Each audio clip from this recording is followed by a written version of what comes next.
Hiya, I'm John, aka Xanzibaer. Welcome to the Streemtech Sprint Summary for August 17th through August 30th, 2022. For those unaware, a sprint is the unit of time that a team has to complete a specific amount of work. Ours lasts about 2 weeks and cycles over every other Tuesday night. This video is going to go over the work that we completed in the sprint that just took place. Every company has things that they have to do that are more administrative than direct development, but those things are just as vital. For us, that was a lot of research and education this sprint, but also some very important policy development. We are currently in the process of building up a full suite of privacy and user policies. Those things no one reads? Yeah, turns out those are super important. Not just for legal reasons, but also because we believe in transparency. These policies will allow people to get a good look into how we operate and what we believe in.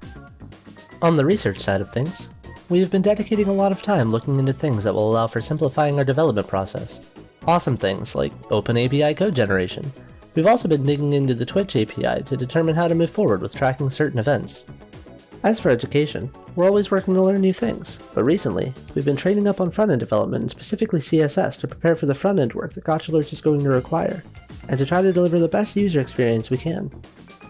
In other news, PanicBot is quickly approaching initial feature completion. This includes proper responding to commands, DMing all potential voters, reacting to different votes, banning a user based on a vote, and alerting admins directly on the results of a vote through Twilio SMS. The current state of PanicBot is not perfect, as a few different things need to be tied together and polished up still, but we are very close to releasing the first Docker container and executable. With any luck, those will be up by next sprint summary. And as always, PanicBot is open source, so if you want to take a look at it, contribute, or run a beta build, check out github.com/streamtech/panicbot for details. Meanwhile, Gacha Alerts has entered full production this sprint. Most of the work done so far is architecture related, unfortunately, meaning there isn't much shiny to show off just yet. However, the very beginnings of the API, generated through OpenAPI like I mentioned earlier, has been created, though many large changes are expected as we build things out. We've also gone through and generated most of the initial components required for the different pages that make up Gacha Alerts. This was about a dozen different pages to help with displaying information to a user, or for different admin functions. Along with the page preparation, we've been working on integrating with the Twitch Event Bus API for the triggering of different events such as bits, subs, and channel points. This is where most of the pulls for Gacha Alerts will come from.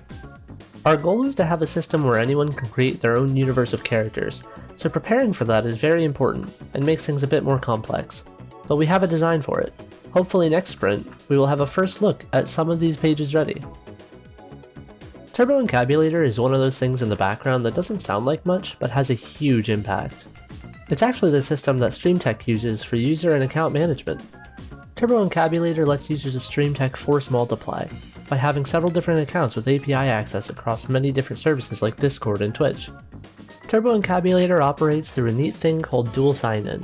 A user first signs into Streemtech via one of the several providers such as Twitch.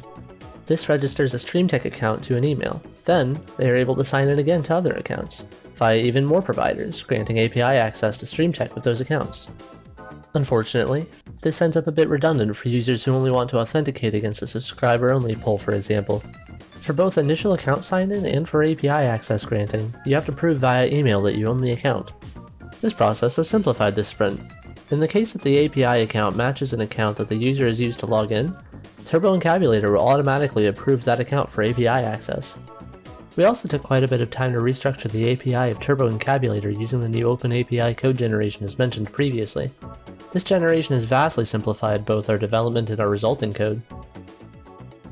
And that wraps it up for our sprint summary.